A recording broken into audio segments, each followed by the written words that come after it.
Yes, Doc. We live. Okay, cool. Can you hear me? Yes. I'm well audible. Yes, but just sit still. Okay. I'm just trying to find a position for my gadgets. So, are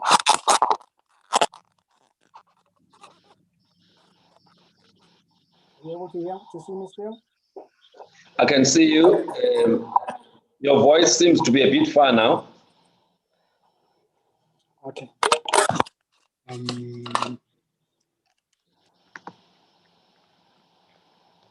Now, is it better?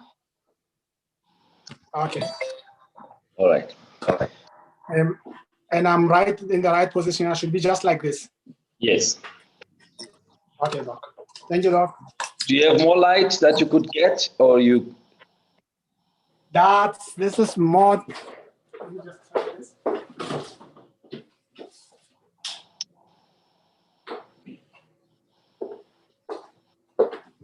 Is it better now? Okay, no, that's fine, Doc. You are gifted with a lot of melanocytes. So that's fine. Fine, Doc, I put on the light this side. No, it's good. Let's go ahead, Doc. We are live now. Okay. I'm good. Yeah, okay, lovely. Good evening, ladies and gentlemen who have joined us on this Dr. Fundi channel. My name is Dr. Fundi Lenyati. I am the host on this digital health channel. Today, being a Sunday, we have a session that we normally refer to as a Salute Sunday session. This is a session whereby we invite somebody who is doing great things within the healthcare sector or even beyond the healthcare sector. Just hold on. There are people who have come in who have not muted their phones. They are disturbing us. Carol Jacobeth, please mute your phone. Thank you so much. Interfering. Please, Natasha Perold, please mute your phone.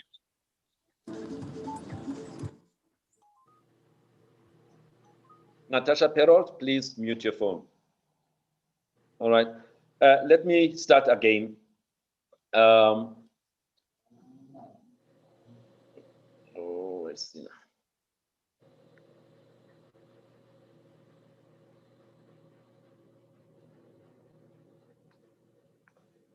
All right. Good evening, ladies and gentlemen. Apologies for that interference.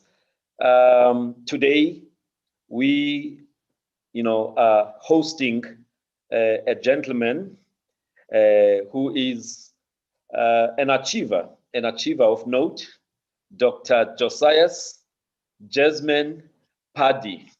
Dr. Josias Padi is a gentleman who hails from Korangua. This is a man who spent most of his, first 30 years of life in and around Rangua, from primary school to secondary school to university for his undergrad, BSc, for his undergrad medicine, and only later did he get out of Pretoria to venture and learn something else, at Wits. But anyway, Dr. Josias Padi, today he is our guest. A little bit about him is that he's an intervention radiologist. He is an academic. He's also an entrepreneur. Now, most people do not associate entrepreneurship with medical professionals, but he's going to tell us where did this all start, So Dr. Jasmine, Padi, or Josias Padi, is our guest today. He's a qualified medical doctor who obtained his MPCHB at Medunsa in 2005, if I'm not mistaken. He also went on to specialize at Wits University and qualified as a diagnostic radiologist in 2016. He went further, super specialized, and became an intervention radiologist in 2017. He's currently the head of CT scan unit, head of unit at Chris Hani Baragwanath Hospital since March of 2020. He's also a founder and executive director of a company that's called Neologic Imaging and Radio Intervention Services Incorporated, which was formed in 2016 and has been operating for the last 5 years. So that is the guest that we have today. So I just want to make sure that we can see each other. Dr. Padi, can you see me? I can see you well, Dr. Nyati. All right. Are you able to see me? Yes, no, I can see you very well. All right. Excellent. Your CV is so loaded that I can't read everything about you. I've gone to LinkedIn, I've gone to so many, platforms to try and get a true picture about the person that is here today. But having looked at everything there, I felt, no, I think let me just, do an executive summary. The rest is what you are here to tell us about. Now, on these Salute Sundays, what we do is really to just get to know our guest, get to know the person behind the achiever, because most people will just know the intervention radiologist, but they don't know who is this guy, where was he born, what kind of family did he come from, and what are the things that when ingrained within him as he was growing up, the things that still work as his compass as he navigates life today. So we're going to start there, but we'll spend most of the time talking about your working life. But before we talk about your working life, let's just get to know Josias Padi. Where were you born, sir? All right. Thank you, Dr. Nyati, and thank you for inviting me onto this beautiful platform, the digital healthcare channel, where I can meet your friends, family, followers, and everybody that's actually interested in healthcare. And good evening to everyone that managed to get onto the podium, and or everybody that I accepted the invite. I hope you invited more so that we can all gather around this fire and share some anecdotes, some wisdom, knowledge, and live with something that we can call our own, try to own something from this. My name is, as you had aptly said, Dr. Nyati, is Josias Jazz Padi. I am affectionately known as Jazz in all quarters. At work, I'm mostly known as Dr. Josias Padi, but most of my colleagues still call me Jazz. And at home, my friends as well and family call me Jazz. I was born in a dusty town, far removed from the center of Pretoria, about 37 kilometers away from Pretoria, in the northwestern region.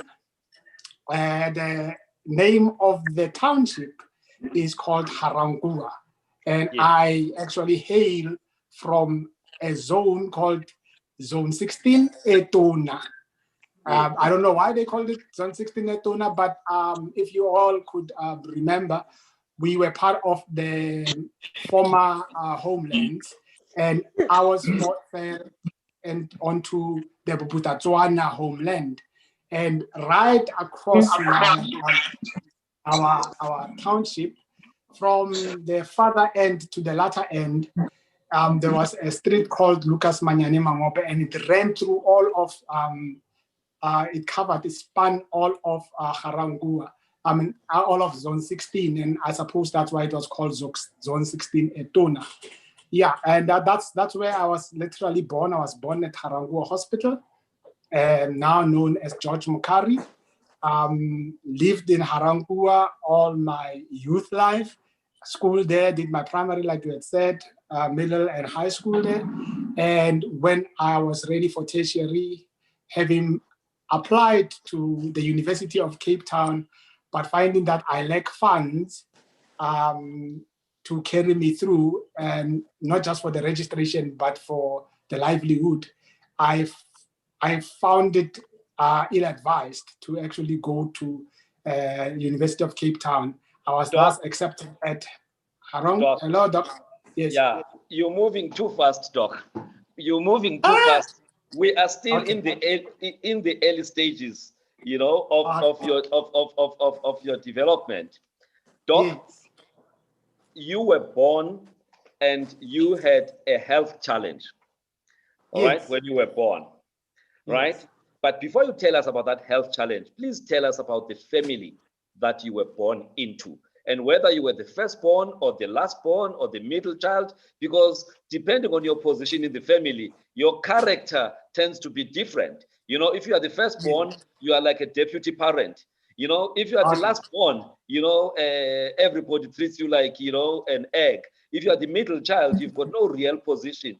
You know, you are always fighting to be known, to be seen, and to have some space. So I want to know, in that family of yours, were you the firstborn, the lastborn?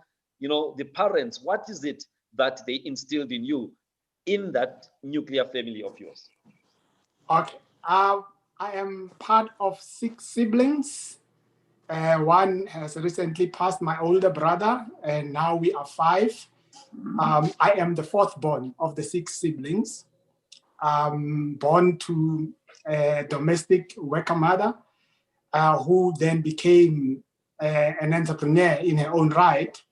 And we'll go later into how that became. And a common laborer father who worked in the then railway, currently known as Transnet.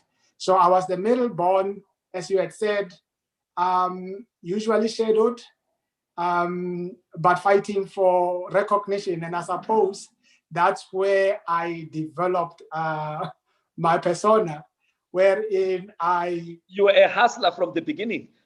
Yes, wherein I hustle for attention. I have to be seen, I have to be heard, but I have to trump 3 other people in front of me. So I suppose my shout had to be louder. Yes. Although I would say now, I actually cannot scream. I'm a very soft-spoken individual. If I have to scream, I usually get headaches. So I'm like middle-paced with my voice. Beautiful, beautiful, Doc. So you've mentioned that your mom and dad, you know, they worked, you know, in jobs, what that one would say, you know, entry level kind of jobs. You know, the mom, you said she was a domestic. Yes, she started off as a domestic worker, and then went on to work in the laundry of the then SAP, before it was SAPS, yeah? Yes, and then your dad worked for railway, which is now maybe Sportnet or Transnet.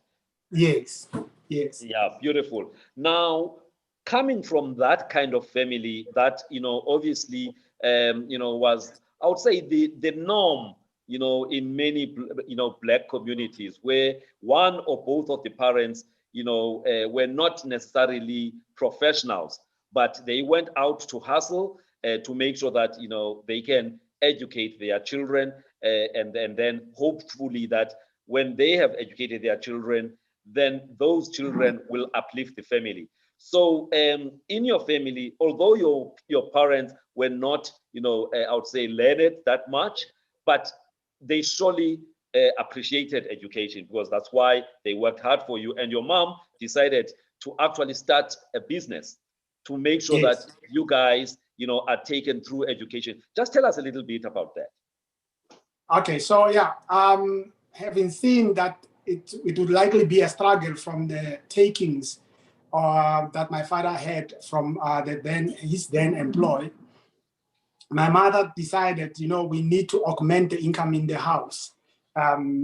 So in the homestead. So she then decided to start the business. And the business was selling sweets, selling fat cakes in the morning, especially on Saturday and Sunday mornings. Right about 5 o'clock, we'll be out in the streets. It means 4:30. we actually up and awake, and we are already preparing. Come 5 o'clock, we are already out in the streets with our buckets, fat cakes in our buckets, door to door knocking before people are up and awake to go and get their bread so that we can sell them the fat cakes. Mostly on weekends, that's how we do it. During the week, at school, of course, you'll be giving a packet to sell sweets. At school, sometimes you get into trouble because you can't sell the sweets during class, but pupils at the time, they want their sweet, and then you'll have to find a sneaky way of selling them the sweet in the class. But then you mostly sell your sweet during break time. Come afternoon, you'll have to carry your box of fruit and vegetables, stand in a corner and ply your trade. Saturday, after having sold your fat cakes in the morning, 7 o'clock, you have your breakfast. 8 o'clock, you're out on the streets again at the street corner with your box of vegetables, box of fruit, box of sweet. You line them out. You are a vendor up until late afternoon. Would be on a summer day, it would go on up until 6. On a winter day, you then 3 and 4, because then it gets dusky and dark. You then have a shorter day. So we had shorter days only in winter, but summer, autumn, spring, unless it was really badly raining, you were out in the street, scorched by the sun. Maybe that's why my melanin is so dark. You'll be plying your trade, augmenting the family income. But out of that, Doc, there is something that you surely learned from that family business. Being out there, being part of the family business, knowing that this business is for us to be able to advance as a family, is for us as the kids to be able to go further in education. So how did that, affect you in terms of your outlook to life? Okay, so my father was the literal breadwinner in the home, and he always said, "I will take you up until your matric. That I promise you. No matter what happens, I will make sure that you get to matric. But please do not ask of me to get you through to post-matric studies like tertiary education or any kind of post-matric studies. I will not be able to. It then falls squarely on your shoulders as to what happens then." What that said to me was that I could not slack at school. I had to work hard. I knew that the only way and the real rescue that I had was education. I had a brother who was about, I'd say, 9 years older than me, 9 years older than me, who went through school before me, and he did science subjects. And when he came home, he'd always impress upon us, do science, because without science, you will not succeed in this world. Science, you get into anything, but without science, you cannot get into anything. If you have any hope of getting a bursary anywhere, if you have science subjects, you are likely to get that bursary. If you don't have science subject, then you are lost to the wilderness, and we don't know what's going to happen. And I cannot promise you that I'll be able to take you through varsity. You can see your parents definitely won't take you through varsity. So from my father having the love of education and making sure that we got the education that we needed, at least the high school level education, from a brother who was well invested as well in our future and always advising us to properly, accord ourselves, to take the right subjects, to apply ourselves to education and make sure that we get the best results possible so that we can at least have a hope of securing a bursary, a sponsorship, or a scholarship, as it was then called. And then my mother, on the other hand, being, I wouldn't say the matriarch, but I would say she was the foundation, because she made sure that there was that extra income that came in to make sure that We never missed school. We always had school uniform. We always had school books.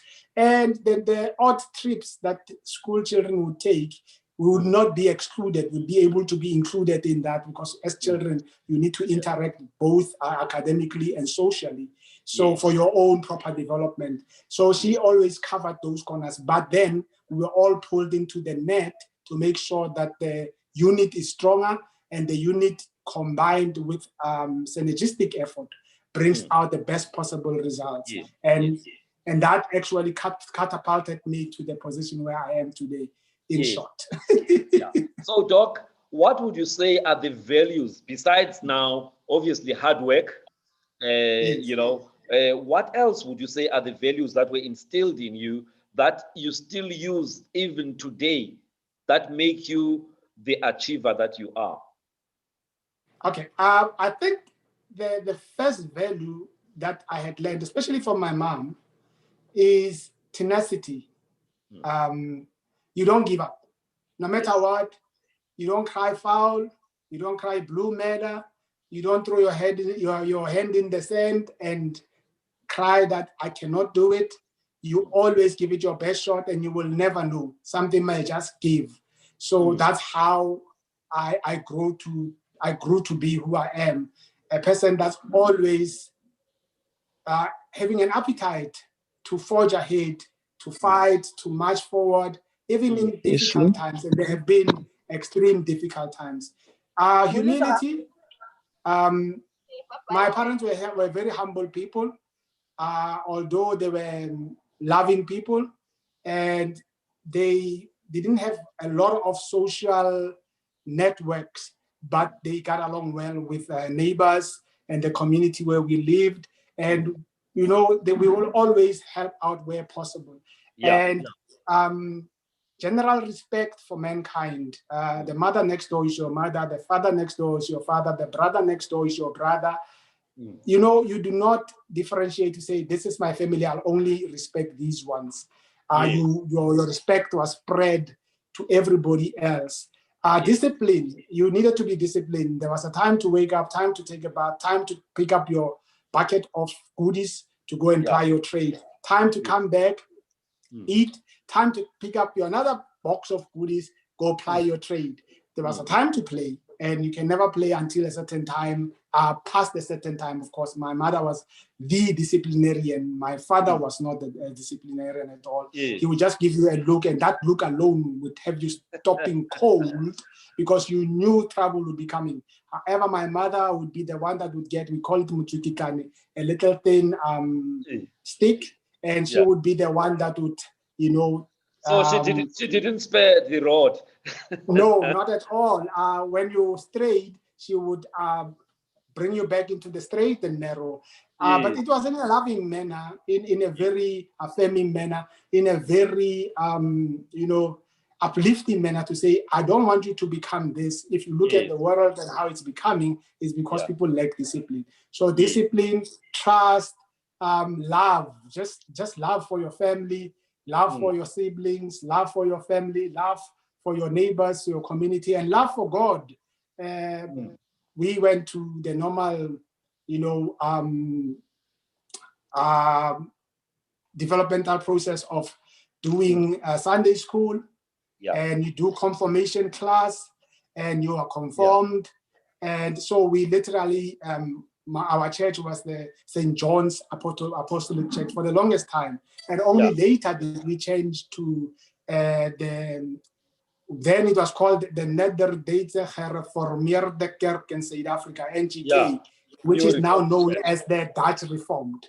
So then it was before they then brought everybody, because then it was separate races, you know, the Afrikaners the other side, blacks the other side, but we were all attending the same church, praying to the same God. So those are the values that I've learned. Yes. All right, Doc. Let's move quickly now. So, how would you characterize the community of Ga-Rankuwa? You know, where you grew up. You know, just quickly, for somebody who doesn't know, you know, township life. You know, how would you characterize that kind of community? Yeah, it's peri-urban. it is not too rural. When I was growing up initially, in the beginning, there were no tarred roads. There are tarred roads now. It has been developed. There's proper sanitation. There are quite a number of schools that are well taken care of. Yeah. So schooling goes on as normal. There are a number of shops, and tuck shops, informal business that is plied, like we plied our own informal business. Yeah. It's still compared to where it should be. It's still not as developed. But the spirit, yes. the spirit there. I'm more looking at the spirit. Yes. Like you said, the concept of it takes a village to grow up a child. Other Yes. parents can discipline you, bring you home, sometimes maybe even get more discipline when you get home. Yes. Do you have something like that? Yes, growing up, that was how we knew things. I mean, we knew that. I'll give you an example. If you were 14 and we had intentions of dating, and our dating was actually carrying a girl's school bag, that was the dating that we had.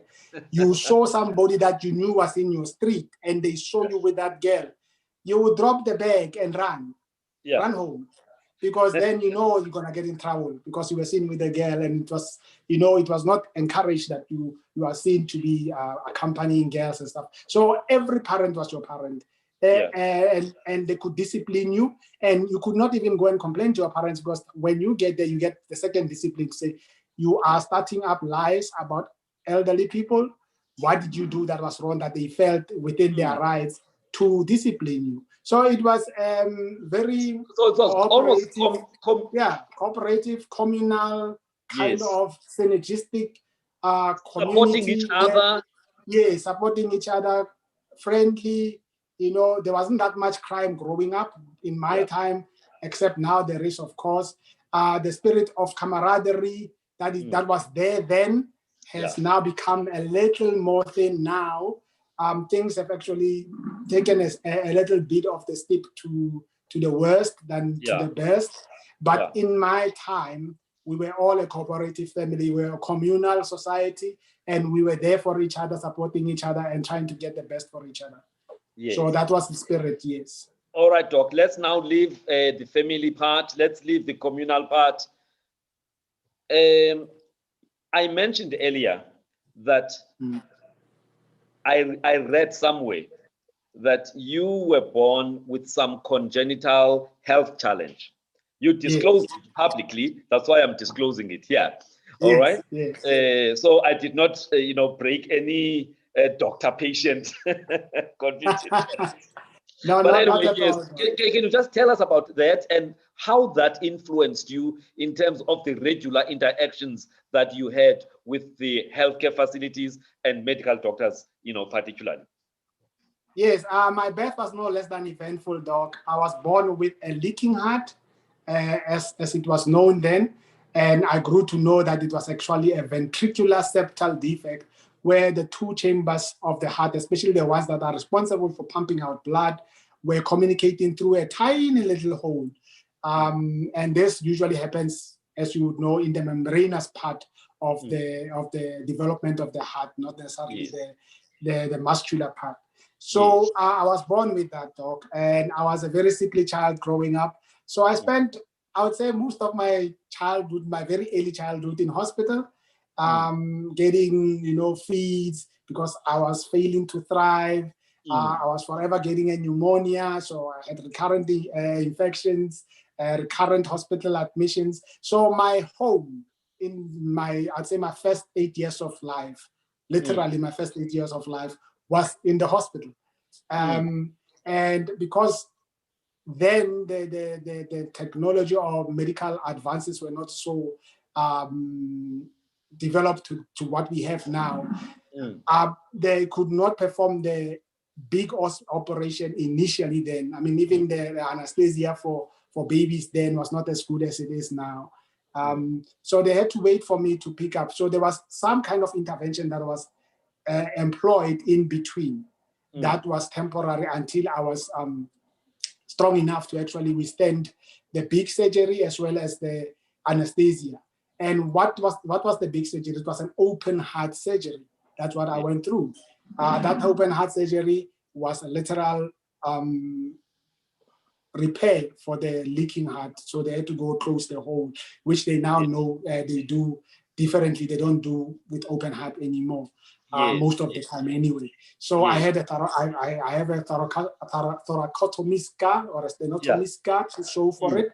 And because of that, I spent time with the doctors, and just the ambiance, I would say the appeal of the doctors, the way they carried themselves, the manner, the demeanor of the doctors seduced me, I would say, to want to. And you said something about the smell as well. I didn't know that older doctors were into perfumes.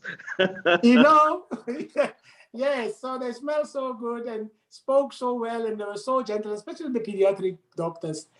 They spoke so well, and they cared for their patients so well. And these were mostly white doctors, by the way. And in that practice, there was no black, there was no white, there was a doctor and a patient. But we literally in the ward where they are children. So because of that interaction, most of the time with them, with the nurses and with the physiotherapists, the occupational therapists, to try to develop your milestones, I actually then sort of was seduced into becoming a medical person. So at the age of 6, I would say my mind was literally made up, because then when they asked me, then when I could speak, they say, what do you want to be when you grow up? And I said, I'm going to be a doctor. And I stayed on that course until today. Yeah, beautiful. That's a beautiful story, Doc. So out of the difficult situation of your early health challenges, actually that steered you, to the direction and the person that you are today. All right. Yeah. So any highlights in your junior or, and senior secondary education? I'm talking about now education-wise. Were you the child who was always number one, or were you the child who was struggling, those days? The guys were struggling. They used to sit at the back in class so that the questions, they take long to get the questions. And the guys were smart, would sit there in front. What kind of a child were you? Doc, I was, I would say, a bright child. And my father would not hear anything but one. When I brought my report, every time I brought my report, my father would not even look at it, and he would ask me, what number are you? Beautiful. If I said anything other than 1, it's trouble. So I had the people who beat you, were they given extra tuition, Exactly. So I knew I was blessed with that talent. I would say, given the challenges, the physical challenges, luckily I was blessed with a gift to at least then do well at school. So I could understand concepts easily. I could even explain concepts easily to people. And I became a teacher later on in my middle school, secondary school life. So I would say literally I was the bright kid in the class, up until 9 and 10, where things were really tough, and I met my match. There were 2 ladies in the class that would always wallop me, so I would always get 3. But yeah, literally that was my position in school. I like debating, but I was not confident enough. I tried it twice. It destroyed me because I could not complete sentences. Then I stopped. So what happened was then I would default to writing. And I think that's where I picked up some kind of writing skill. When I write, people say I tend to write well, and maybe I should look into it. You also like debating there on Facebook. I suppose you are quite opinionated, which is a good thing. As a person, you must have an opinion, whether it is right or wrong, but at least have an opinion and back it up with something, And so it means it comes from those early days of debating, and also obviously, the writing skills, they come out even if you are doing it informally on there. All right, Doc. So we get to high school. You already know now you want to be a doctor. You've been like that since age of 6. So you get to high school. The name of the school that you went to was called LG Holele High School in Garankuwa. Yeah. So what kind of a child were you there? Okay. I was a very outspoken child. That's when I became outspoken, but I still could not debate. I still wrote very well. I read very well. I could teach, so I was a sort of a leader in a way. That's where my leadership, attributes were developed, because then I could take over a class if the teachers were not there.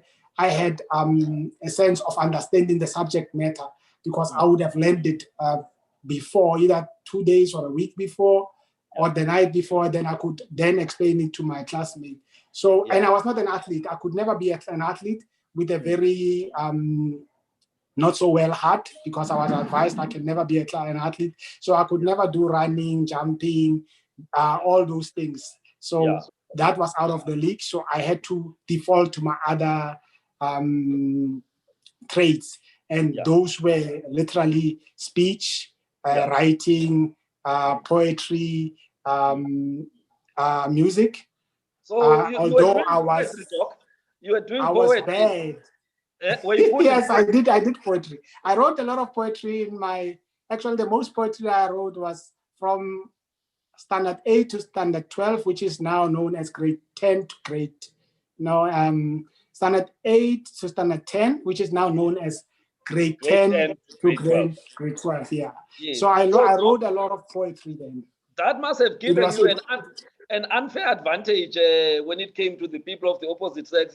The ability to write poems. Those days you needed to convince the person of the opposite sex through words, not this thing of inboxing nowadays. Which these young ones I'm told. No, I wasn't that seasoned with the ladies. I was, frail looking, not so handsome. Didn't have much going for me, didn't have the BMX, could not do my PAM, so, there were things that I was missing that were needed for you to win a lady. So I wasn't the guy that was like to, be a ladies' man. So that part I did not get into that very much. All right, but anyway, so you cruised through your, secondary schooling and got to matric. How did you do in your final exam in matric? Well, I want us now to get to the medical direction. Yes. Obviously you started doing a BSc at Medunsa, majoring in physiology and I think microbiology, if I'm not mistaken. So I want to know, as you were doing your matric now, your eyes are at doing medicine. Yes. Was there any, sometimes you already have this thing you want to do, but other people convince you, no, man, why don't you do this? Why don't you do that?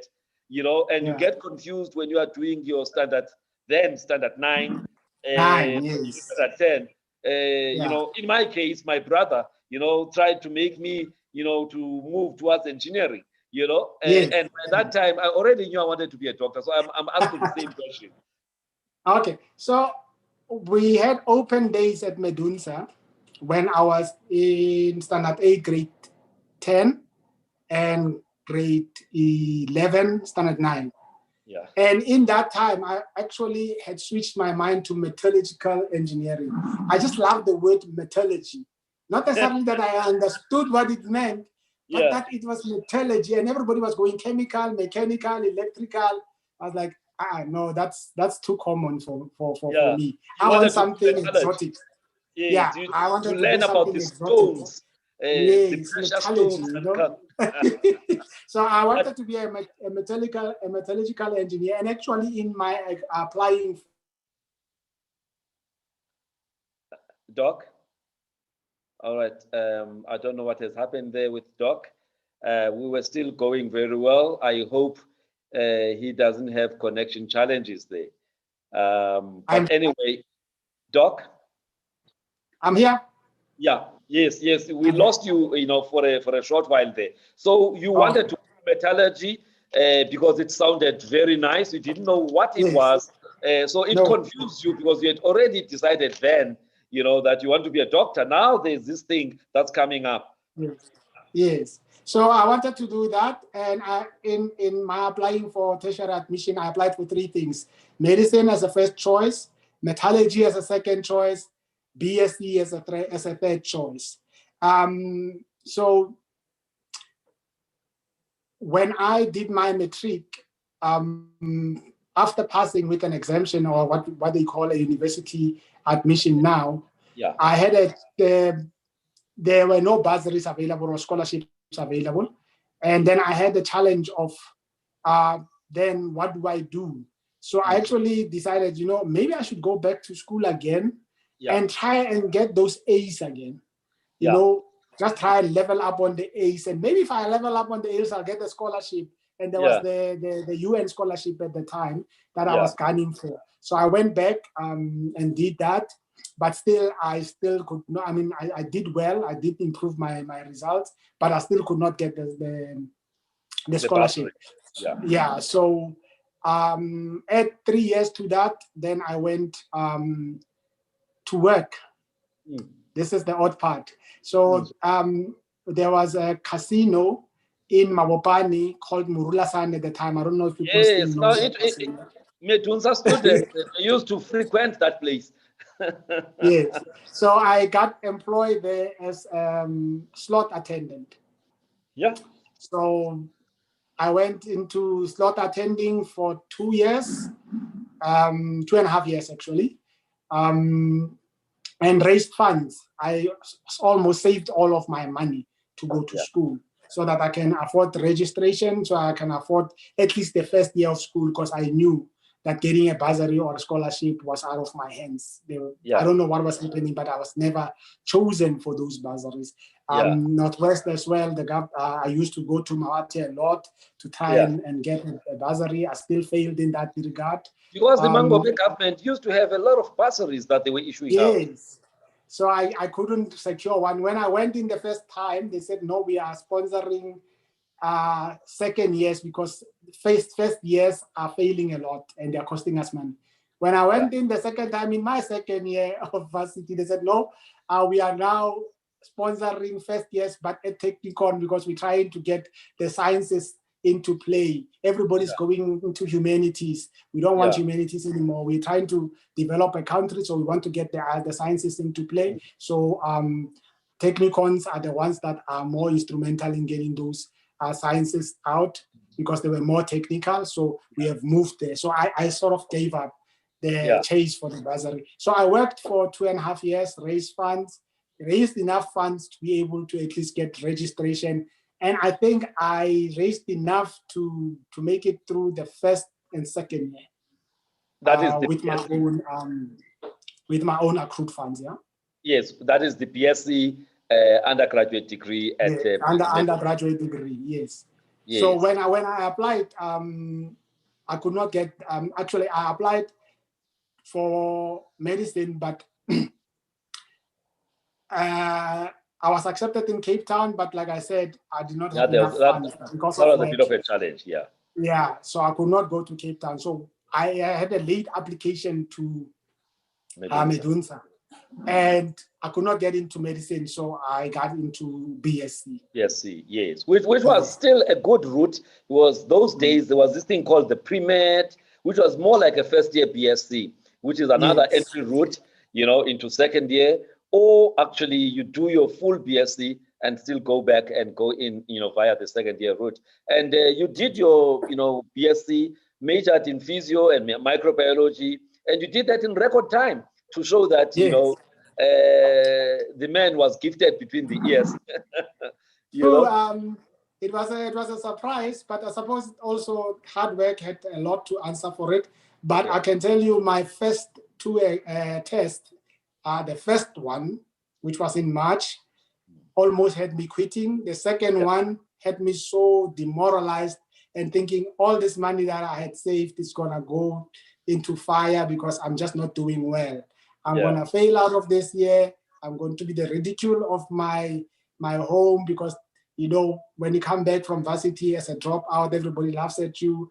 I was really troubled at the time, but then I was as well galvanized to do better. So my third and fourth tests in my first year of BSc, I did very well, and I did well in my exam, and I just carried the spirit into my second and third year. Yes. And then you applied to do medicine now, and you were obviously accepted. You were coming from the same university. So you moved into second year, right? Yes, I moved into the second year of medicine from Yeah. BSc. I did biomedical sciences, as you say. So I was literally a basic scientist. And that helped set the ground for understanding of concepts, because medicine has a lot of concepts that you need to decode, that you need to internalize, that you need to be able to explain to yourself, and in more ways than one, explain it to your end user, who's the patient at this time, or explain them to your examiners, so that you are then put through, you get promoted. So because I had that initial, tuition with basic sciences, I found concepts in medicine rather quite manageable, less difficult. And even then, I continue with my love for teaching. And when I was in my high school, my principal actually had suggested that I become a teacher because of how I just, took ownership of the class. And I said, no, I don't want to be a teacher because I have the dream of becoming a doctor. But when then I was in that space, I actually then became a teacher, because I was a facilitator for first years and second years. I actually taught post-BSc. I actually taught chemistry and physics. And we did matric support classes on the weekends, especially during the break, the school breaks, the March, the June, and the September. We'd get all the matrics in, teach them mathematics, biology, physics, and chemistry, which was called science. Or natural science. Beautiful talk. So what are the highlights, during your medical school years? I'm talking about now from second year to sixth year. Any highlights, any awards that you got, or you were involved in politics, student politics, or you were into sport, like besides the books, what else filled your time? Okay, from BSc time, I was actually in student leadership. Started off as a housing committee chairperson. So I was responsible for making sure there's a fair allocation of rooms to students, and the ones that are refusing to leave the room when they shouldn't be there are then, evicted. I was not the most favorite guy on ground. I would say to a great extent I was hated, because my persona, I was the enforcer, and I'm a Virgo. Virgos don't compromise. We don't see the gray. It's always the black and the white. So I was either it's black or it's white. There's never in between. So I was the enforcer. Then I went from there, became the deputy chairperson of BSc, the representative council, and then I was part of the SRC, because as the chairperson and the deputy became part, naturally became part of the bigger SRC. So then we had a lot of student issues. It was usually people from very poor backgrounds, lacking funds, and that was the biggest challenge, that we always had to fight financial exclusion of students, especially those that were doing well and were without bursaries. I myself was almost excluded. We'll talk about it as we go on. I was almost excluded in my fourth year of medicine for financial exclusion, because I could not pay my funds. Remember, I had only raised funds for my BSc. And I still had not gotten a bursary. The biggest highlight in my second year was that I actually spent, I'd say 3 months of it out of school, 3 to 6 months out of school, because in my second year, which was the 1996, I had a disrepair of my VSD. And how it was detected was because I had pneumonia, and there was a great cardiologist who's now doing phenomenal work as well in Pretoria, who detected that this could be related to your heart function.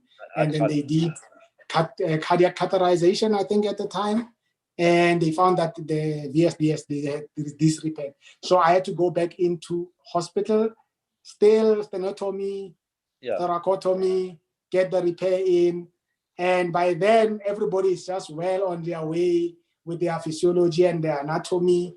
And I come back and people are miles and miles ahead, and I'm still weak, but I need to catch up. But yeah, lo and behold, I passed my second year and I passed it very well.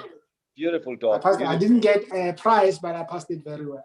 Beautiful. And so you cruised all the way to final year of medicine. In those disciplines, you know, as you get through, you know, 4th year, 5th year, and to 6th year, you know, which of the courses were of interest to you? You know, like, you know, so, okay, I love pediatrics, or you know, I'm into orthopedics or whatever. You know, before you actually finished your undergrad. I liked internal medicine a lot. I thought at some point I was going to be a physician. My second love was pediatrics, maybe because of my history in the hospital. Yes. Funny, when we did our 5th year OSCE of pediatrics, I did not do well. I had to go back in. Yeah. You know, so I had to sort of repeat the OSCE, not the block, but repeat the OSCE. That's the OSCE. Because I did not do well. So and I took it awesomely hard that I did not do that well. So what happens with me is that if something defeats me initially, I make it a point that I camp it over. At the end, I just have to express myself over it, and that's how I literally go through life. I just like camping over my spirit of no surrender. Yeah, no surrender, no retreat, no surrender. Never say die, and I think that's. Then I did not call it that, but that's what I call it now. I call it never stop believing. So everything that I post, especially if you see on Facebook, it's always followed by never stop believing. WhatsApp, Twitter, Instagram, whatever I say, it's always say never stop believing. Because if you stop believing, you lose hope. If you lose hope, you die. You know, the hope is the energy through which you become alive, because then you aspire for more. And that's literally that. So medicine was my favorite, pediatrics was my second favorite, psychiatry was my third favorite. So should we still stick to the 4th year, or do we go No. I want us to move away now from undergrad medicine. I want to get to the interesting things now, you know, of postgrad, cool. You know, but in final year medicine, how did you do? Okay, final year medicine, I did very well. Most of my results were above 70s. I did well, especially in psychiatry. And actually the head at the time was so impressed that he actually called me back to say, well, don't you want to continue with psychiatry? But that was not my intention, actually. At the time, I thought pediatrics, most likely. Then I had actually developed this thing that I was going to be a pediatric cardiologist. So I was focused on pediatrics. So I passed my final year, did very well. I did my internship. I still did not get a prize, even though I did very well. Did my internship in 2001. I completed in 2000, not in 2005, Dr. Nyati. In 2000, I completed my medicine. In 2001, I did my internship. Half of it was done at Helen Joseph, and half of it was done at Pretoria Academic, because there was a lady that wanted to swap because she was not happy at Pretoria Academic, and I was not happy at Helen Joseph, so we swapped places. There was I forget his name, but the prof in pediatrics, lovely guy, gentleman, very, you know, affirming, very encouraging. We got on well, and he saw my love for pediatrics, so he instilled more love for pediatrics. And then in my ComServe years, I went to Polokwane Mankweng Hospital Complex.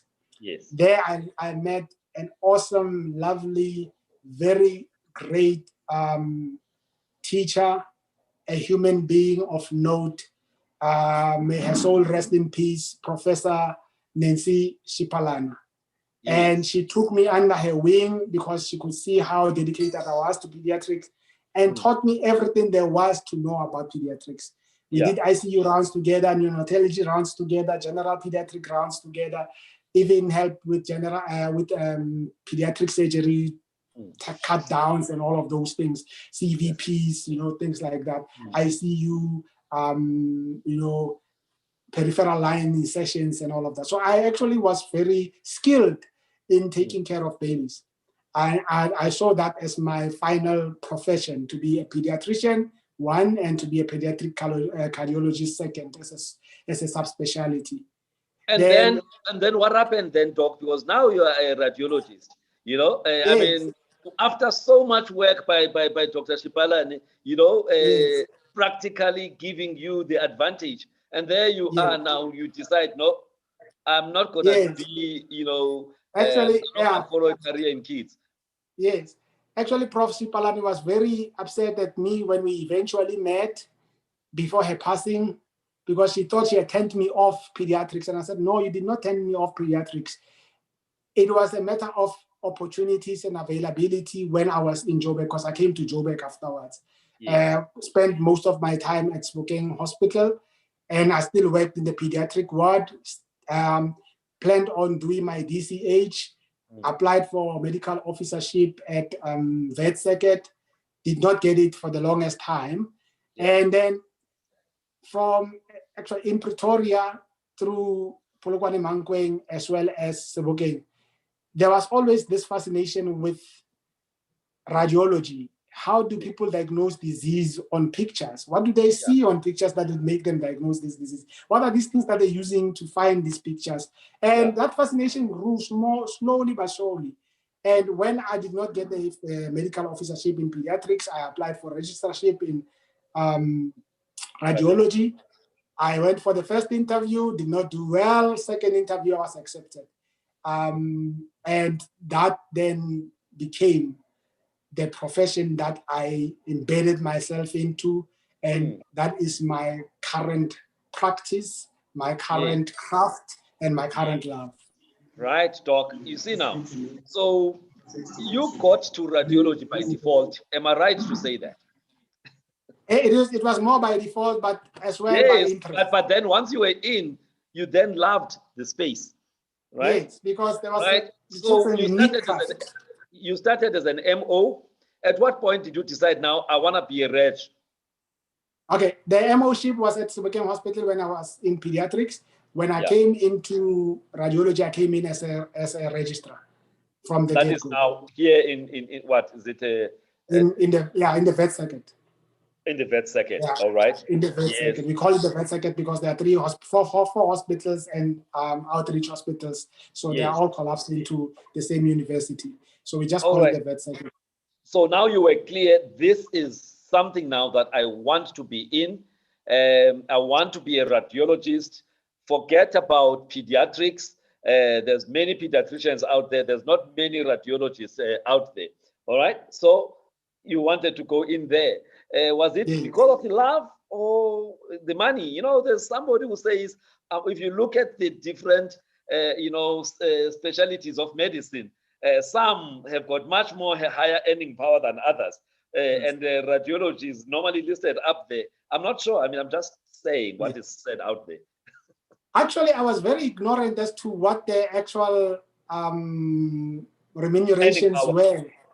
The remunerations were with regards to specialties, as to how much people make post their specialization, especially in private or whilst they are seniors in the public sector.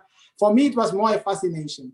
For me, it was an intrigue to know that I can use modalities to take pictures and read those pictures and give a definite or near definite diagnosis of disease, and only have to correlate it with histopathology to say, this is really what I thought it was, or tissue sampling or fluid aspiration. Yes, it is exactly what I thought it was. So they agree with me.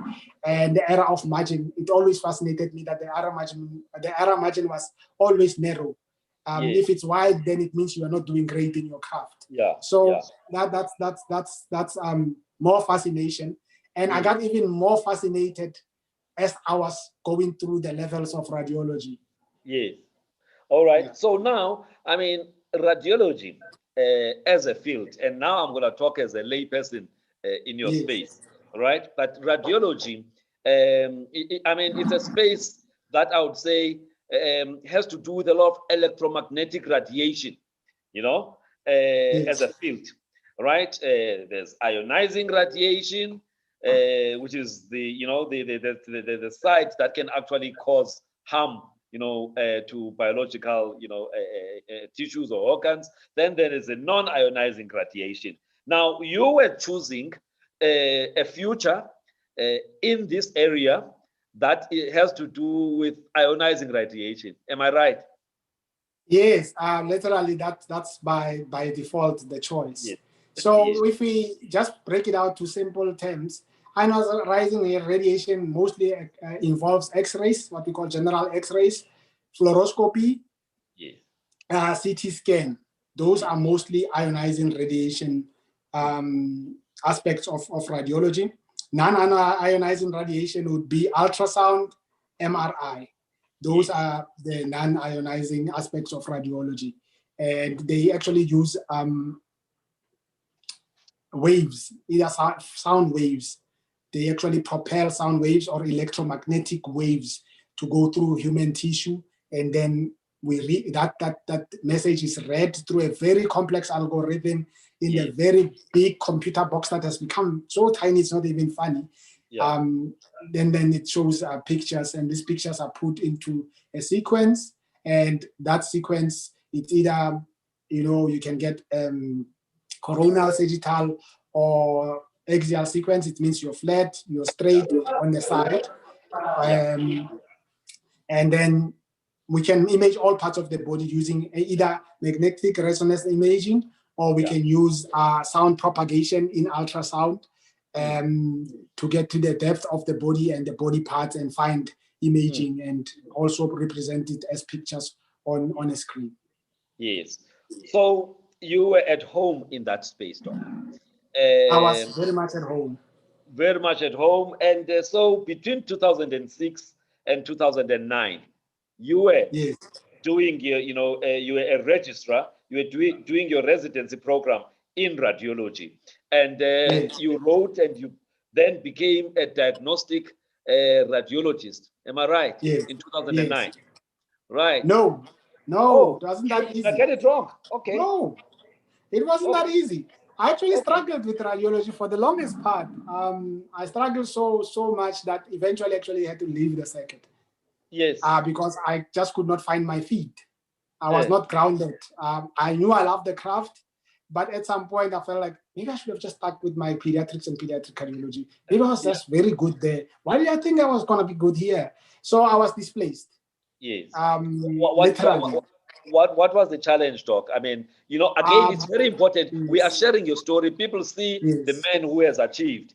They don't know some of the struggles, that you went through as a reg. By the way, before we came into this show, I talked about the issue of, within the academic sector, where consultants, senior consultants, they embarrass the junior consultants, they do the same to the registrars, when you're doing rounds and whatever, it's like a competition of, how to, kill somebody's self-esteem. I'm just talking, Jay. So as you were a reg winner, what kind of environment was there? Was it conducive? Because for me, it's poor leadership to actually try and, make people feel small. It says something about, your leadership, whether you are a senior consultant or with a PhD or whatever. If as a leader, you are supposed to, empower people, but you actually use a tactic of making people feel small and harass people, then it says something about you. But anyway, let me not put words into your mouth. How was your time as a registrar? My time as a registrar was quite challenging in terms of the academia itself. Some environments were not as conducive and not as friendly nor as supportive. There were others that were friendly and supportive. So there was just a mixture of things. We actually, as I was coming into radiology, the sector initially was almost preclusive to certain races. And slowly but surely that space got populated with other races. And it was still that hostile environment where you find yourself in a space where you're not quite sure what your position is. And that in a way sort of throws you off. It throws you off balance because you don't know where you should be. Academically, it was the exams. You'd go and do the exams, you'd pass one, fail the other, pass the other, the next time fail the other. So it was a seesaw kind of action where you could never pass both at the same time so that you can be promoted to doing your second part, because there was a first part and there was a second part. So I struggled a lot with my first part, actually, up until the point where, you know, it was only reasonable for me not to be in the space to go and find my real, you know, purpose, my real sense of being, my real sense of wellness, so that I can position myself, refocus myself, reconfigure myself, and know that, am I coming back into this space, or am I now going to deviate again and go back to pediatrics and pediatric cardiology? Yeah. But my time out, I had some quiet time. Sometimes they say, sometimes your elevation requires your isolation. I went through what I call, because I'm a Christian, a Gethsemane phase, where there was just acrimony, loneliness, and strife. But in that space, I found myself. In that space, I reconnected to the person that I was long before I even did medicine. The person that could easily break down concepts and put them back together. I became the mechanic. I became the basic scientist. I became elementary. And I went back to how I used to do things. There is a gentleman, Prof. Sati, who was in Limpopo, Polokwane Mangwen Hospital. And I suppose that is my retreat, because I went there for exactly 12 years. When I came out in that, 12 years, not 12 years, 12 months. In that 12 months, when I came out, they came out with my part 1 of radiology. Beautiful. So it was the environment, I suppose. It was the leadership, as you had said. It was the person that was encouraging. It was you finding yourself and your purpose, repositioning, refocusing, and re-energizing towards the future. Came back, and then I was then reaccepted into the vet circuit to complete. Yes. Doc, you've just mentioned something very, very profound. You found yourself. You found your life purpose in that 1 month, in that 12 months, in Mankweng. Now, what is your life purpose, Doc? Why are you here on earth? Why are you here on earth? I usually know the answer to that question. If I were to type it, I would tell you. Okay, we can move, Doc. You're gonna answer this question because my life purpose, as I see it, is to inspire. That is my life purpose. My life purpose is to inspire, to encourage, to affirm, to support, to be part of a growth process that affirms and enables everyone. That is what I see as my life purpose. Where I work now, especially as the head of CT, head of clinical unit CT, I'm actually entrusted with leadership position wherein people need to be put through their paces and make sure that they do well in the craft.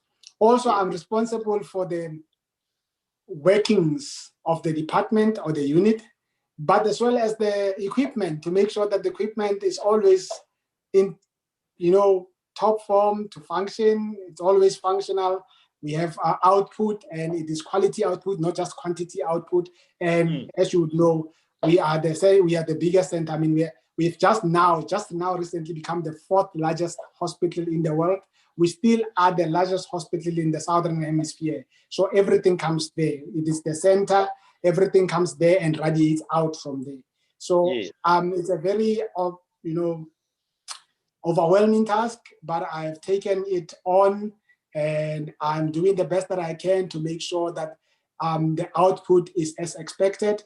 and that we have a functional unit that can also carry out its function in terms of service delivery, in terms of research, in terms of academia, and in terms of just being useful to the general populace, and being the center or the authority in the continent, and hopefully an authority in the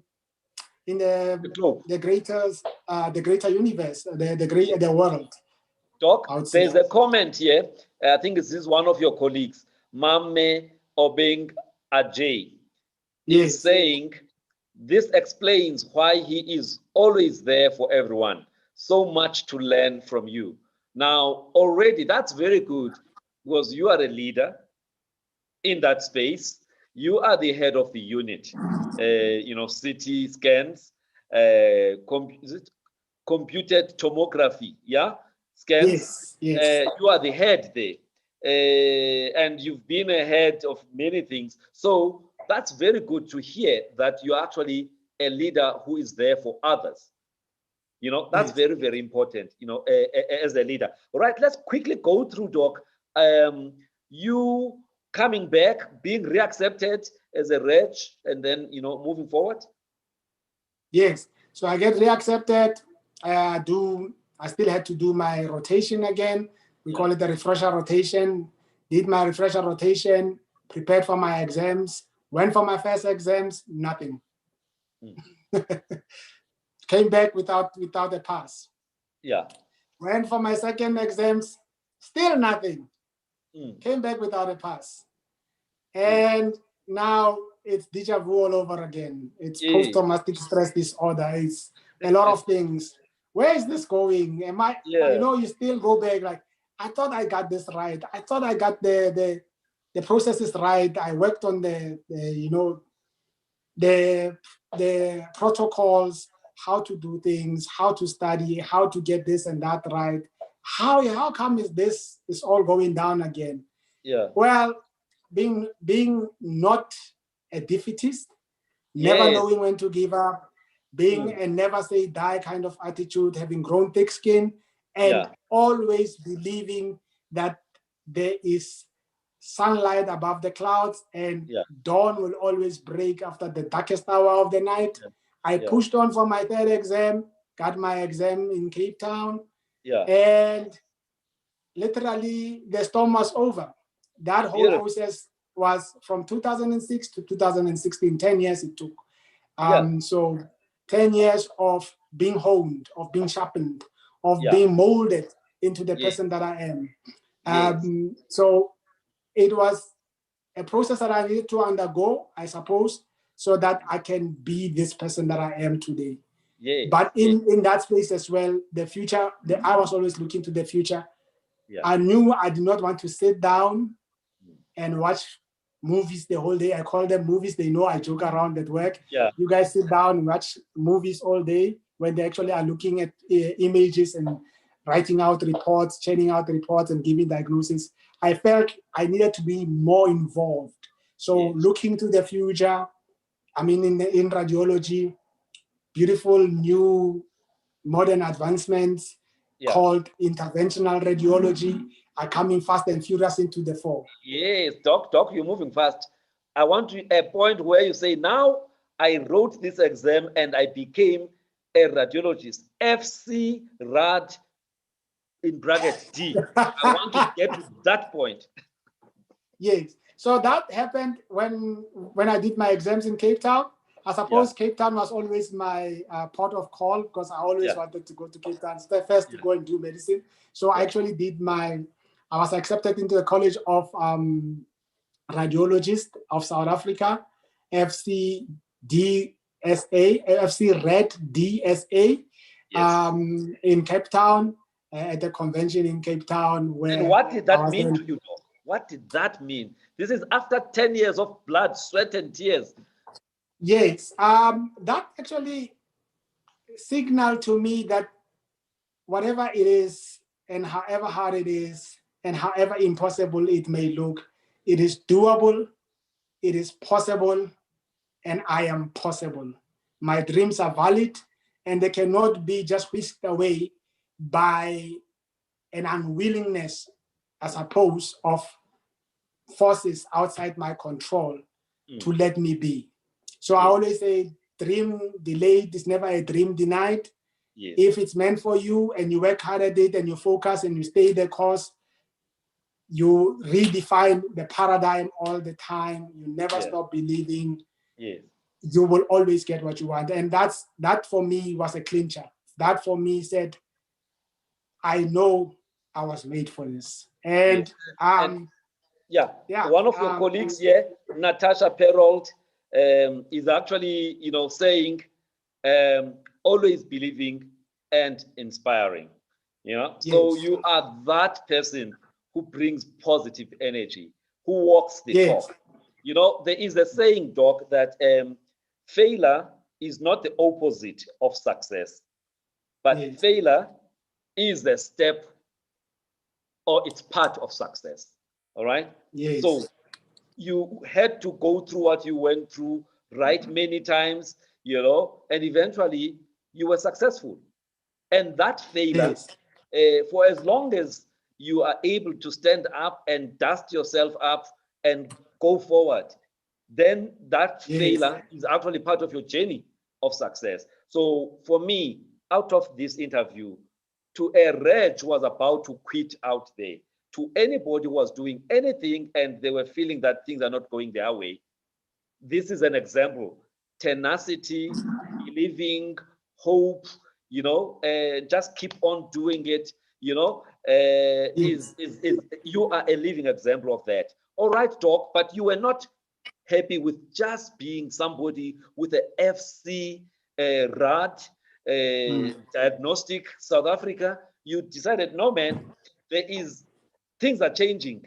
Technology and medicine, there's a lot of cutting edge stuff that's happening. There is this thing called Interventional Radiology, which is taking the world by storm, and you want to be part of that. Talk to me about that. Fast forward from 2016 to 2017, like I was saying, I was always looking to the future, and the future was I could not just sit, because I'm a type A personality. Yes. I like saying I'm Virgo because that is my star sign month. We share that star sign, by the way. You were born on the 10th of September. I was born on the 23rd. Most times I am a Virgo, but sometimes the calendar puts me and makes me a Libra. So sometimes, depending on what is written there, I choose, am I a Libra or am I a Virgo? But I think I'm more of a Virgo as well. Type A personality as well. Yeah, so I had to be up and doing things. I needed to be involved in things. I like being part of the solution, not just the problem. I don't complain about problems. I'm a basic scientist. We find answers to problems. And when we find answers to problems, you help in the implementation of the answers to the problems. So I don't just look at the problems as problems. I see them as an opportunity for growth. I'm a person that likes getting inspired. Talk to me about intervention radiology. For somebody who, I qualified in 1989. That was a long time ago, Doc. So these things of intervention radiology, they were not there before. So please talk to me about intervention radiology, not deep, because we just at a high level, what is it about? Okay, so interventional radiology is using any form of imaging, it be ultrasound, MRI, CT scan, fluoroscopy, and general X-rays, to look at a part of the body and either treat focally in that area or do tissue sampling in that area. So that is literally interventional radiology. So you were part of interventional radiology without knowing it, because when you wrote biopsy, ultrasound guided biopsy, you were sending to interventional radiology, because that was imaging with intervention, tissue sampling. So Right. therefore, you don't always work on your own. You may be working with a, Yes. a cardiologist. You may be working with a With a vascular neurosurgeon. surgeon, Yes. with a surgeon, neurosurgeon. So you literally are the intermediate. You are the the one that connects everything. So everything Yes. flows through you and flows out of you, because that's where most of the stuff. So when people ask me, what is it that you do? I say I treat from the scalp to the undertoe. Yes. That's what I do. My work Yes. is treating from the scalp to the undertoe. I Yes. do not, however, do neuro intervention. I can do diagnostic neuro studies, but I do not do therapeutic neuro intervention, because I have no requisite training for neuro intervention. Yes. But So anything outside the brain, yeah. on the face up until the undertoe, I treat or I sample from. Yes. So you did fellowship in radiology intervention, vascular and interventional radiology residence. Yeah. So you did this at the European Board of Interventional Radiology, right? Okay, that is the exam phase of interventional radiology, because we don't have a formal fellowship in South Africa. So that is the exam phase. But the training was with Vets Donald Gordon Medical Center, together with Bara Jobeck Jen and Helen Joseph. So that's where the experiential training was derived from, and you continue practicing as an interventional radiologist from an experiential point of view, with or without your exams. So the exams always come later, so you can always do your exams at any point of your choosing. So that's how I then became an interventional radiologist. I've been spent a whole year between these centers and learning, and then the following year it was with workshops overseas, where you get extra experiential training, extra tuition, and extra physical training to be able to then perform these procedures. So in South Africa, just at a high level, how many intervention radiologists do we have? Vic, is he also an intervention radiologist? Prof. Victor? Yeah, he's a neurointerventionist. He did his fellowship of neurointervention, and he primarily works in the neurointervention space. He's a director of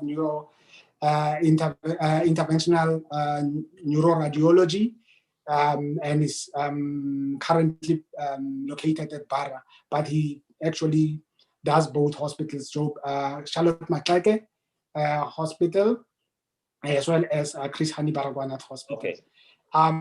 So that's his aspect. So I'm on the other aspect of general interventional radiology. Okay. So that's what I do. Yeah. Okay, beautiful, beautiful. There are a number of people who are in here, Doc, on the call. I would like them to say something to you as we go towards wrapping now. I want us to talk about your business that you registered, that is called NIRIS, Neologic Imaging Radio Investigative, Radio Intervention Services. Hey, it's a long name, but you registered this company in 2016. And I want to know, how are you able, firstly, what was the reason behind setting up that company, and how do you balance that with your demands at an academic level, and also training registrars and all of that. So, but in the meantime, if there are any colleagues who are in here, through the chat function here, you can ask a question or you can comment, so that we can just share that information with Doc. But also on Facebook, if you have a comment on Facebook or even on YouTube, you can write on the comment section. We will be able to pick up. One of my support staff members is there to pick up those questions. We are, we just want to also get some interaction. I've been talking to him, monopolizing this platform, but it would be nice, for you to get some feedback. There is this thing in the development of one's emotional, intelligence, there's one component there that is called self-awareness. And building that self-awareness, there's a quadrant that is used by the Johari, they call it the Johari Window, that talks about, getting feedback from others as part of your growth. That feedback may be good or may not be so good, but it's important to interrogate it. And if there's merits, do something about it. Then there is the part about you knowing stuff about yourself, which other people don't know about yourself. I want you to get feedback from people who are listening today, but I also want you to share some things that people don't know about you, which if they knew about you, they would understand you better as you grow as a leader. So maybe let's first answer the NIRIS. Why NIRIS? All right. Okay. So the name Neurologic Imaging and Radio Intervention Services was conceptualized in 2016. The company was registered in 2016, but it started operations in 2018. There was a lull period because I needed to go through the training in 2017. Neologic is 2 words, just to make it short. Neo is new, and logic, as we know it, is just a way of thinking, or a way of reasoning, or a way of seeing things. So how it came into being was that I needed to start something new. I needed to start something that was never there before. I needed to do something that would then I'll be able to grow, I'll be able to expand, I'll be able to stretch as far as possible, as wide as possible, as remotely as possible to everybody that would need it. Being always seeking solutions to problems, I always found that the periphery is mostly underserved, and the center is the one that usually gets the service. But even in the center, as you were asking, we are very few interventional radiologists. I don't think we are more than 25 all in South Africa. And as far as Black interventional radiologists, I don't think we go beyond 5. I'll be lying if we say I say we go beyond 7 as a trained interventional radiologist. Currently in Gauteng alone, we've got 3 interventional radiologists that do general intervention. 1 is in Pretoria Academic, that is the public sector. 1 is Pretoria Academic, and 2 are at Barra. It's myself and the elderly gentleman who's my senior. Of the 3, I'm the only Black person. In the private sector, there are about, I'd say maybe 2 or 3 more Black interventional radiologists, and the rest of them are non-Black interventional radiologists. So it's a very niche market. It's new, it's modern, it's proactive, it's preemptive, it's innovative.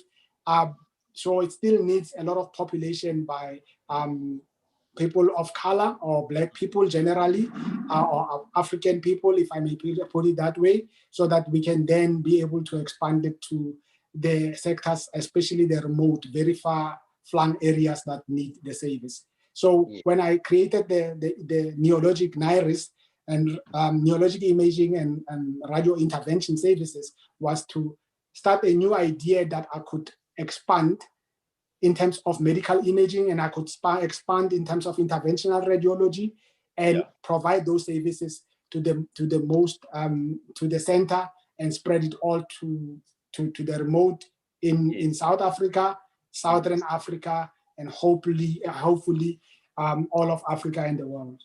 Right. Now, Doc, because you've just confirmed that there's very few of you.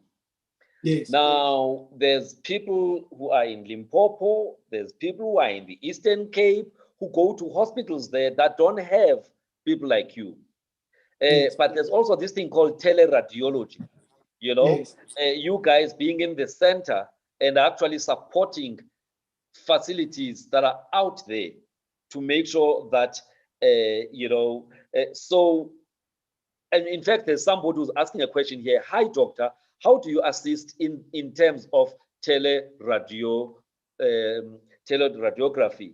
Are you available to assist if sent images remotely? So that already confirms the question I was actually starting to ask, to say super specialized people like you obviously have to be in the center where there's better technologies and stuff. But then people out there, the majority of the people are out there in hospitals or using hospitals that are not so, lucky like yours, do you guys have a way of supporting outlying hospitals, secondary district hospitals out there, and even maybe tertiary hospitals that just don't have what you have? Okay.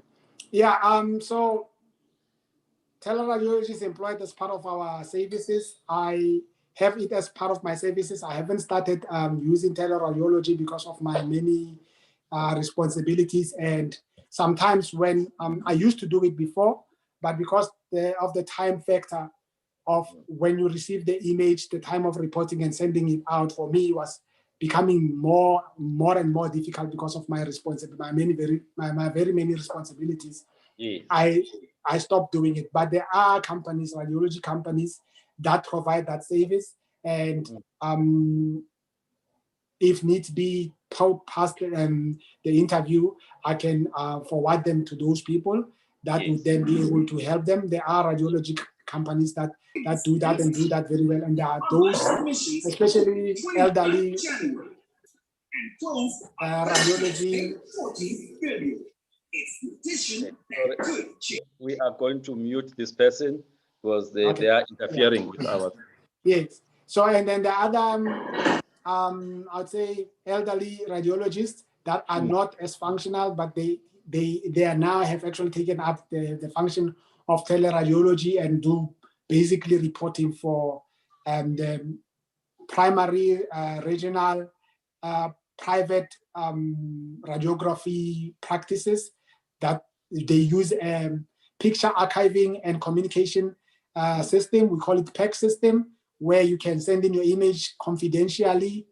It is reported by the radiologist and sent out through the same port. So the POPI Act comes full into effect, that there is no breach of patient confidentiality with regards to their diseases. And that is done for both government as well as private sector, yeah? All right. There are some few comments, man, from people who've been watching. They are not questions, they are comments. Remember, I said you need the feedback, all right? It's part of your growth path on the EQ side. So I'm going to ask my colleague, Nwabisa, to ask the questions or to share the comments to you. All right. Over to you, Nwabisa. Good afternoon, Doc. We have a comment from Homodzo Majila. She says, so great to listen to Mkaya, very focused individual, very smart. And then we have another one from Aratang saying, profound. One of the Mark Twain's quotes is, the two most important days in your life are the day you are born and the day you find out why. Many of us are yet to get to know why. And then we have another one from Praise Philemon saying, I really appreciate you, Doc, for bringing back happiness to my life again. Thank you so much, friends. Join me to thank him for what he has actually done for me. I pray to you all for a good life and good health, and most especially to you, Doc. I have been suffering from herpes disease for the past 4 years and had constant pain, especially in my knees. During the first year, I had faith in God that I would be healed someday. This disease started circulating all over. Nwabisa, is this comment relevant to what we're talking about? Because if it's not, please jump it. We want comments that are talking to the doctor here and not other comments. Please keep that comment. It's yeah. All right.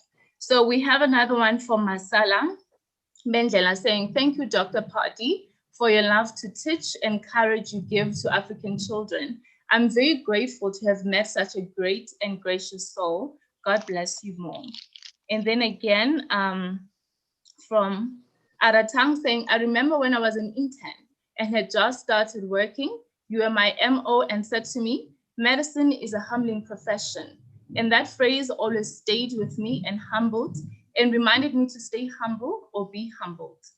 And then from Joy Palwane saying, very informative, Dr. Padi. Thanks for your passion and the work you have done.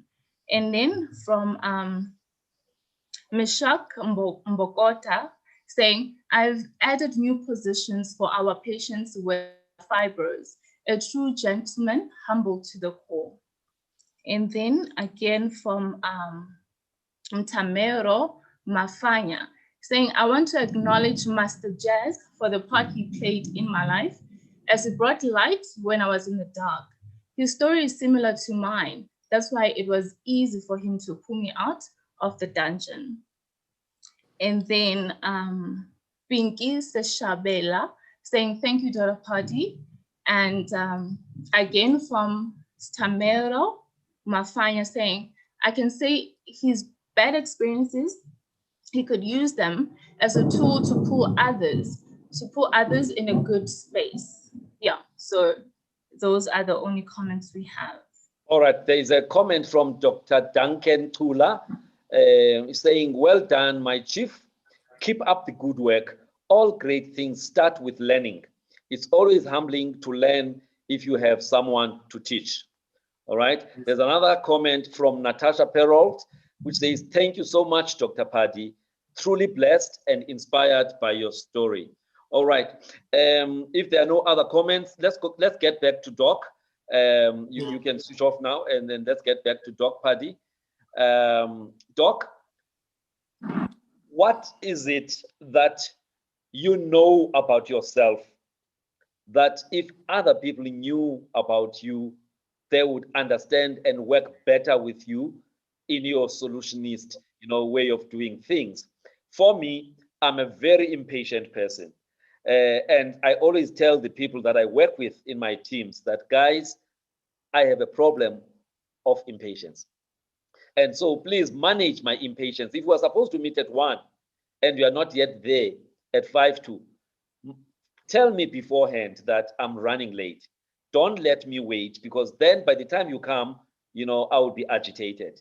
That's just my weakness, which I share with the people so that they better understand why I react in particular ways. So for you, Doc, what are the things that many people don't know about you? If they knew them, they would even appreciate you more.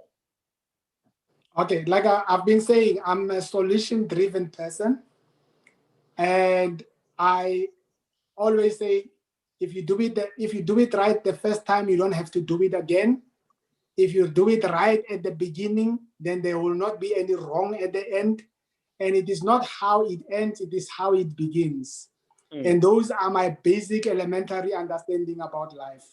So I am elementary like that. I expect people to be like, I suppose that's my weakness. I expect them to be like me, to always want to have the best output, to always have to do the best that they can, as much as they can, for as long as they can, to get the best possible results out. And if that does not happen, I'm seen as a very difficult person sometimes, because I insist on structure, I insist on process, I insist on evidence. I want everything to connect. I always want to tick boxes. And if one box is not ticked, I don't go to the next one until it's ticked. So the issue of over-analysis to paralysis.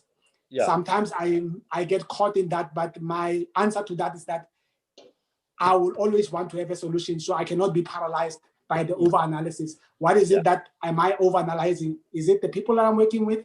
Is it external factors? Is it internal factors? Or is it the intermediate, the in-between? So my issue is doing it right all the time, without fail, let it be reproducible, get it out in time, never have to repeat. Perfectionist to a point. That is my issue, and that's what makes me difficult. Right. Okay. But then, Doc, now as a leader, we've had already some feedback about you as a leader. How would you characterize yourself as a leader now? There's normally this thing that there are task-oriented leaders, and there are those who focus more on the relationships to get the tasks done. Between those two, where do you fall more? Because each one of those has got pros and cons. Yeah. I've always been a lone ranger, and I think that is my worst trait. So I'm task orientated, and I can do a whole lot more alone than with people. That's how I believe. but I do not do it at the exclusion of anybody else. I will pull everybody in, and the ones that do not want to come in, I lock the door. I have no patience for people who want to be begged to be part of a process. I have very short fuse for people that always feel entitled to things and always want to be seen first before anything, acknowledged first before anything. I don't look for acknowledgement. I lead from behind most of the time. I do have proactive moments where I feel I need to take the bull by the horn because it's not going the right way. But most of the time, I like leading from the back, making sure that my team is skilled enough, has the requisite knowledge, and is empowered to go forward. And with that, then I'm always able to perform the task, have a qualitative output, and also have quantity output. That is how I lead. Yes. Now, there is a comment here from Gumete M.MG saying, great show. I'm interested in knowing how do you find our government's understanding on the importance of such specialized knowledge and how it may contribute to the betterment of the population. Very inspiring story indeed. So I think in the context of the fact that you guys, you've got highly specialized skills, and sometimes people of your skills, they get frustrated and they end up leaving the public service and others even immigrating. So the question really is around how can the government get it that people like you are an asset or are assets to this country, and they need to be treated in a way that shows the value that you bring to the South African population? Okay. My answer to that would be that the government is doing most of the time, they're doing the best they can with what they have. And subspecialties for super specialists is a niche environment most of the time, and it's almost quaternary. It's at the highest level where when you look at the South African population, most of the problems are at primary healthcare. So you find that most of the resources are used up at primary healthcare, then regional, then it comes to tertiary, then quaternary is where we do transplants. And you can see that we don't do a lot of transplants. So with my craft as well, it's a niche market. The amount of people that can be treated are usually referred by specialists, other specialists having done the best that they can and not been able to eventually get on top of the pathology or the disease of the patient. So they are trying, although more can be done and more specializations, especially subspecialties, need to be supported as best as possible. They need funding. The teachers or people with expertise and knowledge and academic background and research need to be retained. If they can be incentivized to stay, I would like for government to really look at that and see how best they can be able to keep a balance of keeping the wealth of knowledge within the public sector, whilst allowing it as well to filter to the private sector where it is also needed at times or most times.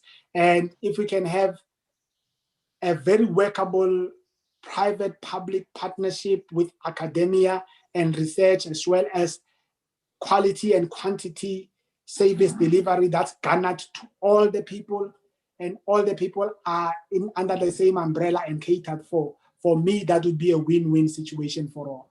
Beautiful talk. Beautiful talk. So, Doc, we talked about NIRIS. Its vision is big. You want that entity to be the biggest radiology group in the continent, in South Africa and in the continent.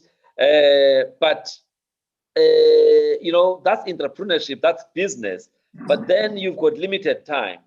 Do you think you can do justice in doing both, or at some point one of them is going to have to drop? It is possible to do it for as long as I can, at the moment, which is what I'm trying to do where I am, train enough interventional radiologists, give them enough experiential knowledge to capacitate them, so that then they can be able to also support me in the public sector, as well as be able to then ply their trade outside. And then the more, the merrier. If the more of them we can get them into the fold, the better it is for everyone, because interventional radiology is a very useful craft, medical craft, where you get minimally invasive procedures that is scarless, that has the less morbidity, less, it tends to have less mortality, less complications, and it tends to be very minimal. Initially, the capital input may be large, but over time, compared to other crafts or other disciplines, spread over time, it actually becomes smaller. So that kind of expertise and skill, we need to spread to all who are willing to come into the fold. And I'm lucky now, I have three eager ladies, I call them women in IR or women in IR, that have come into the fold, that I will be then devolving all this knowledge to, mentoring and tutoring and training. And there are two others who are ad hoc, but other than that, outside my own center, I'm teaching everywhere else. I get workshops in. I always run workshops every year. Unfortunately, last year we could not run workshops. And because of the workshops, I've also introduced novice treatments in the center that were not done before. So I've got a lot of many first procedures that I have introduced into the sector that are now helping the patients. And the multidisciplinary— So you are an innovator, Doc. Yeah, I try. So the multidisciplinary environment has actually become more rigorous as well, and more cooperative and synergistic, because they appreciate the newness that I bring, the newness that I invite into the space, especially VetSecond. And I also outsource that newness to other centers. The aim, especially this year, through proctoring, is to teach as many as possible. Invitations in Southern Africa, Southern region. We've got invitations in West Africa. We've got invitations in East Africa, and invitations in North Africa, to try and ply the trade and grow the craft and equip people. All right, Doc. Doc, we need to now wrap up, but what message do you have to those who'd like to follow in your path to become intervention radiologists? Okay, the message that I have is that never give up on a dream to become something that may look too outside your scope, or too far-fetched, or too out of reach. Always believe that there's a chance, you've got the skill, you've got the know-how, that's all there. It needs to be tapped, it needs to be harnessed, and it needs to be brought through. What you need to do is never lose focus of your dream, stay the course, always look at other ways you can actually help yourself manage that process. Always look at changing the narrative, always look at redefining the paradigm, and never stop believing. Part of my services list is that I do uterine fibroid embolization, which is another way, scarless, modern, minimally invasive way of treating fibroids using interventional radiology. Goes to adenomyosis, which is part of endometriosis. I do hepatobiliary intervention, urological intervention, meaning that the renal tract. I do oncological intervention. So we focus the chemotherapy to the lesion, not the whole body, because we know if you give systemic chemotherapy, it always is debilitating, because it kills the normal cell as well as the sick cell. And the patient comes off very sick before they get better. So if we focalize the treatment to the lesion, to the geographical location of the disease, we are able to then reduce the adverse effects, the morbidity of the patient, and then they can still be functional. Those are the things that we offer. A radiofrequency ablation of cancers, microwave ablation of cancers, which is focal, just go through the skin and then treat it. So interventional radiology, although modern and although niche, is the new kid on the block that's growing and growing beautifully well. But we need the manpower. We need people to come in. We need people to apply themselves to whatever it is that they are dreaming of. Wake up and work on the dream. because the Yes. dream does not become from you just dreaming about it. If you don't make it work, the dream does not work. Yes. And also, I like reading about things, but my favorite person when it comes to quotes is our former president, Thabo Mbeki, when he said, those who complete the course will do so only because they do not, as fatigue sets in, convince themselves that the road ahead is still too long. The inclines are too steep and the loneliness impossible to bear. And the price itself is of doubtful value. So once you read things like that, then you get energized because you know that you need to be able to know that this is lonely, this is going to be hard, this is going to be taxing on me, it's going to take a toll on me. But if I stay the course, it will always yield the result that I've always dreamt of and always hoped for, envisaged, and you will then live the dream. Living the dream is you've worked for it here and the output there, and you are there with it to realize it. That's living the dream. So, and Doc, never stop believing. Yes, never stop believing. What legacy would you like to leave on this earth? When you are done with your work now and you say, God, you can come and recall me now. You know, what legacy would you like to leave on this earth? The legacy that I would like to leave is leave something that always procreates. So I would like to, like with interventional radiology, I would like to start something that will always devolve to the next.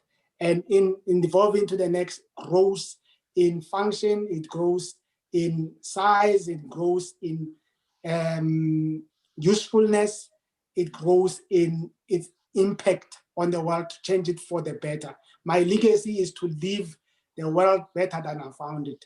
And we all know we found the world through intervention radiology. Yes, through interventional radiology. But over and above that, I do not see myself as a motivational You are a teacher. speaker, although, yeah, as much as people say I'm a motivational speaker, I like teaching. My best craft is to teach, and through teaching is to always affirm people, encourage people, and support people to realize their best potential. And that will be another legacy. But also that Africa and Africans should find themselves, and in finding themselves, finding the greatness that is within, so that we can become the great nation that we were meant to be, and be the kings and the queens, the princes and the princesses that we were meant to be, that we can go back and reclaim our humanity. We can go back and reclaim our being. We can go back and reclaim our nationhood, our sense of just knowing that we are people as well, our humanism. Yes, beautiful talk. Last question now, then we're done. How has COVID affected your trade? How has it affected your space? COVID has wreaked havoc in the pandemic. How has it affected the space you are working in?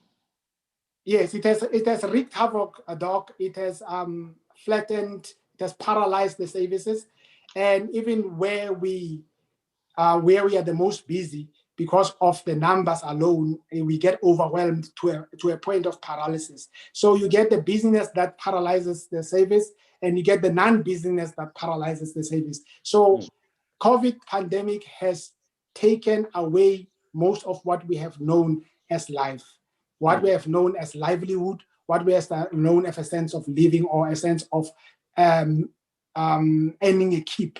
So in my space, financially, things are not well. We're not doing very well because most of the procedures that I do are elective, especially in the private sector. You book them, they're elective. So with the first lockdown, through the other levels of lockdown, and now the new level 3 lockdown. Yeah, level 3 lockdown. There's also been a moratorium on elective cases. So that has actually slowed down the processes of growth, has caused a lot of financial difficulty. And we are hoping that eventually we'll get above it. But at the moment, things don't look good. They look bleak. However, we still are here. We're keeping the lights on for as much as we can, for as long as we can, and hoping that eventually we get over the pandemic, we get over the madness, and we reclaim the new normal where we will be able to then ply our trade again. What opportunity has been brought by COVID? Opportunities that are brought by COVID actually has enhanced the crafts that were not there. I would say the disciplines that were not known, that were in the background, have now been sprung into, especially in the digital sector, technology sector, and innovation. And part of my environment is a lot of innovation, bringing new procedures, bringing new equipment, manufacturing equipment that is new, different ways. Teleradiology has become more propped up because now everybody does not want to meet anybody, so they send to you and then you send back. So technology has taken a leap forward, and yes, has taken a leap forward, and it has grown, and that is not a bad thing. So it means we have to redirect our way of thinking and redirect our way of doing things, refocus and restructure how we do things, and use the technology, especially the technology that is so advanced at the moment, to make sure that we become the global society that we're supposed to be and partake in the global economy the way we were supposed to be. Opportunities are many. And they are varied, and everybody has a piece of a slice of cake to take if they know what to do, if they do proper research and position themselves. Because I always believe there's no such thing as miracles. Luck is when opportunity meets preparation. Prepare yourself, be ready for the moment. When that moment comes, grab it, run with it, grow it, and spread it, devolve it to everybody, involve everybody. The more the merrier, the better we are, the greater we become. Thank you very much, Doc. On that note, on that motivational note, that each one of us, the cake is too big, choose one slice and run with it and be the best you can, you know, obviously understanding why you are here on earth and giving it your best shot. Thank you very much, Doc, for giving us, I asked for 90 minutes, but it's almost 2 hours. But thank you. It's Valentine's Day. I now don't want you to be in trouble there at home, but also all the people who are listening, who are viewing, this conversation. I want to say thank you to all of you, because it's important that, people like Jasmine, Jasmine, Yes. yeah, people like Dr. Padi, who are doing great things. We talk about them, we expose them, to be able to motivate others, to show people that it is possible. It is possible. So thank you very much for taking. Yes. Yes. And for those that are still hungering for knowledge, still having questions, still having comments, like Dr. Nyati has said, we are all on all social platforms, on Twitter as IR at Nairis or Nairis Room, or Dr. Padi or Dr. JP at Nairis, Facebook Dr. RS Josias Padi, LinkedIn Dr. Josias Padi, Instagram as at IR Nairis. We are found there. Just look for neurologic imaging and radio intervention services for the details of the contacts for the center. If you want to consult, if you want to ask questions, any questions are welcome, and there's no ridiculous question that I don't answer. I will always redirect, and be sure that you will be listened to, you will not be dismissed. And I give wholesome, holistic approach to medicine. I am not an interventional radiologist. I look at myself as a healer. But Dr. Nyati, I just want to say to you, maybe next time when you invite somebody who will heal the healers, who heals the healers. Let us get somebody who will talk to us about who heals the healers, because I know a lot of my colleagues are so demoralized, so dismayed by this pandemic, because we've lost friends, we've lost colleagues, we've lost families, and we are looking at that every day.